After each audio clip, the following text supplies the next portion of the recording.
بسم اللہ الرحمن الرحیم۔ رسول اللہ صلی اللہ علیہ وآلہ وسلم سے پوچھا گیا کہ جنتی عورتیں کون ہیں؟ آپ صلی اللہ علیہ وآلہ وسلم نے فرمایا، خاوند سے محبت کرنے والی، زیادہ بچے جننے والی، جب اسے غصہ آئے یا اس کے ساتھ برا سلوک ہو، یا جب اس کا خاوند کسی بات پر اس سے ناراض ہو جائے تو اپنے شوہر سے کہے، یہ تیرا ہاتھ میرے ہاتھ میں ہے، اس وقت تک چین سے نہیں بیٹھوں گی جب تک آپ راضی نہ ہو جائیں۔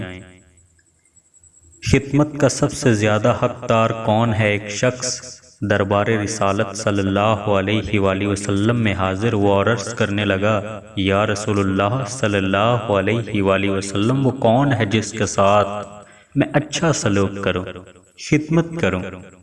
فرمایا، وہ تیری ماں ہے۔ عرض کیا، اس کے بعد کون ہے؟ فرمایا، وہ تیری ماں ہے۔ عرض کیا، اس کے بعد کون ہے؟ فرمایا، وہ تیری ماں ہے۔ عرض کیا کہ اس کے بعد کون ہے؟ فرمایا، وہ تیری ماں ہے۔ اس نے چوتھی بار عرض کیا، یا رسول اللہ صلی اللہ علیہ وآلہ وسلم، اس کے بعد کون ہے؟ فرمایا، وہ تیرا باپ ہے۔